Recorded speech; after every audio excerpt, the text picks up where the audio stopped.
sont des gens qui ont parlé en 2025. Régulièrement, peut-on les considérer comme des faux parrains, alors qu'ils figurent sur la liste électorale. Et quand on va à la CENI, la première chose que la CENI vérifie par rapport à votre liste de parrains, c'est de vérifier que tous ceux qui sont sur votre liste de parrainage sont effectivement sur la liste électorale. Ils le font devant vous. Et ceux-là, ce ne sont pas de nouveaux électeurs. Puisque entre 2020 et 2025, la révision de la liste a consisté uniquement à enregistrer les nouveaux majeurs. Et ceux qui n'y étaient pas auparavant. On ne touche pas à la liste des anciens électeurs. Donc, s'ils étaient bons en 2020 comme électeurs, pourquoi en 2025 ils deviennent des faux électeurs? Parce que quand on dit que c'est un faux parrain, ça veut dire que c'est quelqu'un qui ne méritait pas d'être sur la liste. Comment cela est-il possible? Nos parrains, les vrais, n'ont pas changé le document d'identité entre ces deux dates, entre 2020 et 2025. Je rappelle en outre que la CNI, la carte nationale d'identité, n'est pas nécessaire pour valider un parrainage. Dès lors que le numéro de la carte d'électeur constitue l'élément essentiel d'identification. 21 143 parrainages nous ont été indûment retranchés.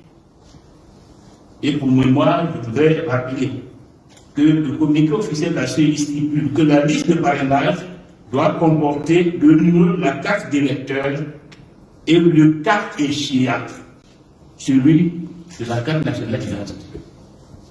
Le cas échéant, ce n'est pas nous qui l'avons inventé, c'est le texte de la CENI. Donc on ne peut pas, en 2025, considérer que celui qui figure sur la liste électorale, avec en face de son nom, son numéro de carte d'électeur, est un faux électeur. Qui n'a pas le droit de parrainer quelqu'un. Si on est sur la liste et qu'on a en face de son nom, son numéro de carte d'électeur, on est un électeur régulier. Et on a le droit de parrainer qui on veut. Si on n'a pas son numéro de carte d'électeur, il faut mettre en face son numéro de carte nationale d'identité. C'est ce que la CENI elle-même dit. Et la loi n'a pas changé. Concernant les doublons éventuels, l'article 54 du Code électoral fait obligation de nous en parler. Madame la Présidente indique qu'il y a des doublons. Pourquoi elle n'applique pas l'article 54? Pourquoi elle ne nous informe pas de ces doublons? Si elle l'avait fait, si nous avions eu accès au dossier, nous aurions constaté que le dossier qui est en sa possession n'est pas le nôtre. Et certainement fait en sorte qu'elle est le véritable dossier de parrainage que nous avons déposé devant la comité électorale indépendante. Mais comme vous le constatez comme moi, je ne suis pas le seul dans ce cas. D'autres candidats, notamment le président de l'Angoabo, Assali Temoko, font état d'erreurs similaires. Les mêmes accusations sont proférées à leur encontre, tous aussi infamantes et injurieuses. Il est évident qu'il n'est pas acceptable que notre candidature soit rétoquée sur la base d'un dossier de parrainage ne manifestement pas le nôtre. Il n'est pas davantage acceptable que notre honorabilité soit ainsi traînée dans la boue. Ça fait presque 40 ans que je suis dans la politique. Et en 40 ans, j'ai parcouru toute la Côte d'Ivoire en tant que président du pays. Et j'ai exercé toutes les fonctions. En 90, j'ai été élu maire de la commune de Montbonneau à 37 ans. 90, ça fait plus de 30 ans. J'ai été ministre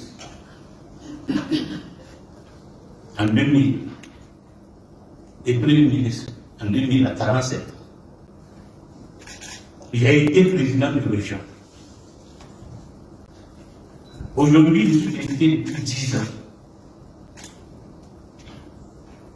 On ne peut pas me faire l'injure de dire que je ne peux pas recueillir 1% des électeurs de chaque région dans cette région. Et je ne peux pas terminer ma carrière politique sur cette infamie, sur cette opprobre. Il n'est pas davantage acceptable que notre honorabilité soit ainsi traînée dans la rue. J'ai donc décidé de saisir le procureur de la République et de porter plainte contre X. Je demande une enquête. Que la justice recherche qui est à l'origine de cette falsification. La commission électorale indépendante doit réparer cette erreur et en tirer les conséquences. En attendant, je demande au tribunal qu'il requiert de la suspension du processus électoral, le temps pour lui de se prononcer sur le fond. Le parrainage est un instrument qui a été conçu pour se prémunir des candidatures fantaisistes. Il ne doit pas devenir une arme d'élimination massive des candidats sur la base d'erreurs de transmission, qu'elles soient involontaires ou volontaires, et dans cette seconde hypothèse, cela relèverait du pénal. Les parrainages détournés de leur finalité pour devenir les armes de destruction massive de la régularité du scrutin, c'est bien ce qui est en train de se passer. Le président Ouattara a choisi ses adversaires afin de mieux verrouiller le processus électoral. Les trois présidents des partis d'opposition, que sont le PDCI-RDA, le PPACI et le FPI, sont éliminés. En retenant des personnalités dont la candidature recueille son assentiment, le président qui espère être au pouvoir à vie veut faire croire à la communauté internationale que tout va bien en Côte d'Ivoire. Il faudrait vraiment être stupide pour avaler de telles inepties. Tous les candidats qui pouvaient constituer à ses yeux un danger ont été méthodiquement retoqués. Mais notre objectif reste le même: empêcher un quatrième mandat inconstitutionnel et immoral. Je l'ai dit, nous demandons la suspension du processus électoral le temps que soit confirmé que le Conseil constitutionnel s'est appuyé sur du faux, sur des dossiers imaginaires pour rendre sa décision. Nous ne pouvons pas nous rendre complices de ce verrouillage. Le processus électoral doit être repris à zéro, sur des bases objectives et transparentes, et naturellement sans Alassane Ouattara qui doit renoncer à y participer. Cette bataille implique l'unité absolue de l'opposition. Notre objectif est l'efficacité. Il ne m'appartiendra pas de définir seul les modalités de la lutte contre le quatrième mandat.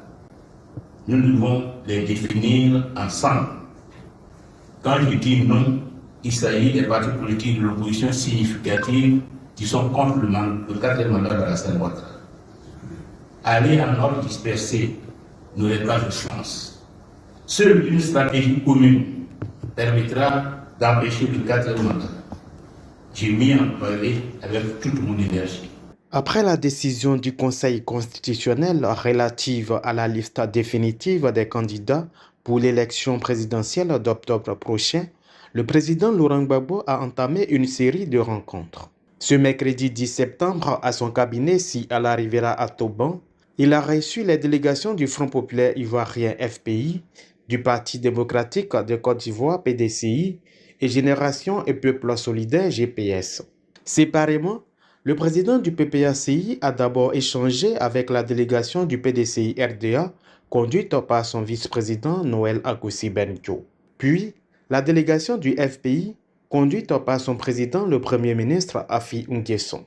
Et enfin, la délégation du GPS, conduite par Hervé Coulibaly, cadre du parti. Au menu des discussions, l'élection présidentielle de 2025 et le 4e mandat anticonstitutionnel de l'actuel chef de l'État. Loin des caméras, ces leaders politiques ont ensemble analysé la situation sociopolitique du moment. Pour l'occasion, le président Laurent Gbagbo était entouré de ses 2 vice-présidents, du président du CSP, du président exécutif, du 2e vice-président du CSP, de son directeur de cabinet et sa chef de cabinet. Plusieurs autres rencontres sont prévues.